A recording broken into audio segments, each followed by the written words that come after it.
앞절의 오병이어 사건은 그리스도인의 소명을 보여주는 이야기를 읽을 수 있었다면 오늘 본문은 믿음의 삶을 보여주는 이야기로 읽을 수 있습니다. 제자들도 그랬고 많은 그리스도인의 전형적인 믿음을 보여주는 것 같습니다. 즉 반신반의하는 믿음의 삶, 두려움과 의심이 뒤섞인 믿음의 삶을 잘 이야기해 주고 있는 내용입니다. 14장 23에서 24절입니다.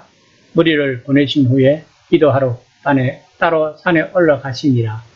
저물매 거기 혼자 계시더니 배가 이미 육지에서 술이나 떠나서 바람이 거스름으로 물길로 말미암아 고난을 당하더라.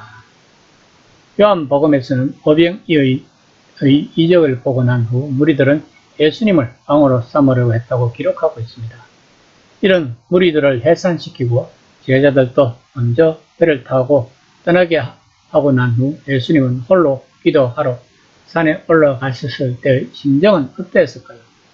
무리들이나 심지어 제자들도 예수님이 행하신 오병이어의 참 뜻을 이해하지 못하고 오해받고 있을 때 예수님 또한 의지할 분은 하나님밖에 없다는 것을 보여주고 있는 것입니다. 그런데 제자들이 탄 배가 갈릴리 바다 한가운데서 풍랑을 만나 고난을 당하고 있었던 것입니다. 제자들은 갈릴리 어부 출신들이 많았습니다. 그럼에도 불구하고 그들이 감당치 못할 풍랑을 만난 것입니다. 이처럼 우리들 또한 예수님을 믿고 따른다고 하지만 우리의 인생이 순탄할 때에는 신앙생활을 잘할 것입니다. 그러나 우리가 감당치 못할 고난이 찾아올 때 평소에 신앙생활을 하는 성도들이 무너지는 모습을 많이 볼 수가 있습니다. 14장 25에서 27절입니다. 밤 사경에 예수께서 바다 위로 걸어서 제자들에게 오시니 제자들이 그가 바다 위로 걸어오심을 보고 놀라 유령이라 하며 무서워하며 소리 지르거늘 예수께서 즉시 이르시되 안심하라 나니 두려워하지 말라. 우리는 여기서 예수님의 신성을 논할 수 있습니다. 그러나 예수님의 신성은 원죄가 없다는 뜻입니다. 로마서 3장 23절 말씀입니다. 모든 사람이 죄를 범하였음에 하나님의 영광이 이르지 못하더니 모든 인간은 죄가 있어서 하나님과 관계를 맺을 수 없다는 것입니다.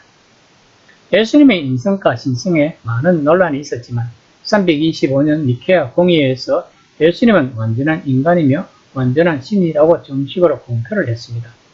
그러므로 우리는 예수님의 공생애 동안은 완전한 인간으로 이해를 해야 합니다. 그러면 우리를 그런 사건을 어떻게 해석을 할 것인가요? 우리들은 마태가 이 사건을 통해 공동체에게 무엇을 이야기하고 싶은 것인가에 초점을 맞춰야 한다는 것입니다. 제자들은 예수님의 능력을 참으로 많이 보았습니다.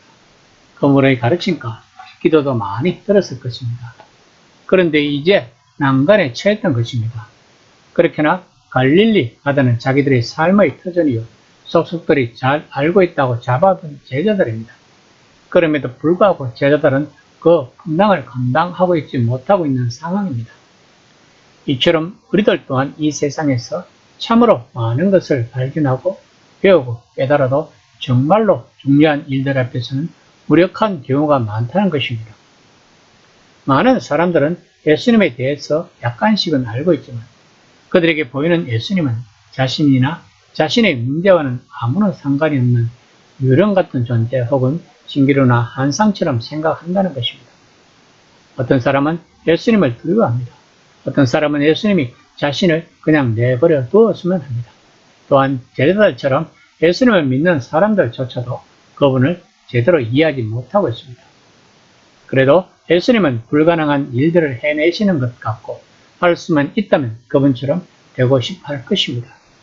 그래서 예수님의 사랑과 능력, 평화와 희망을 도움이 절실한 이 세상에 가져오고자 하는 것입니다.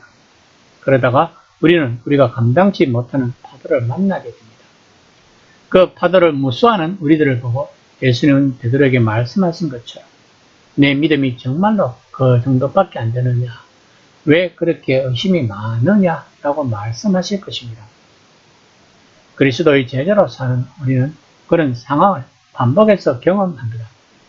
우리가 알아야 할 것은 초대교회 그리스도인들은 예수님을 믿는다고 해서 자신도 베드로처럼 말 그대로 무리를 걸을 것이라고 생각하지 않는다는 것입니다.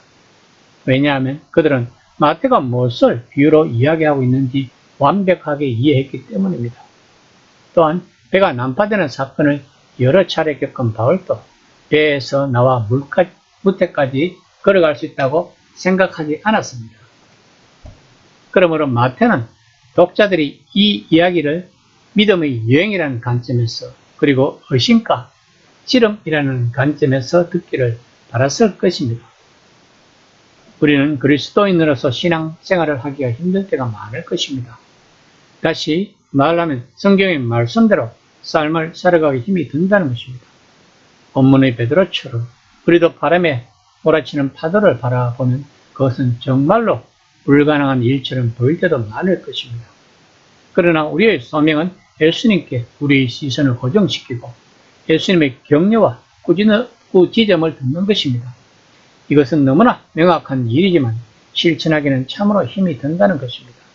그래서 우리들에게 영성 훈련이 필요한 것입니다. 그렇게 함으로써 우리는 예수님이 말씀하시는 일을 시행할 준비가 되어 있어야 하는 것입니다. 이 시간 나는 예수님이 말씀하시는 일을 시행할 준비가 되어 있는지를 한번 생각해보는 시간이 되었으면 합니다.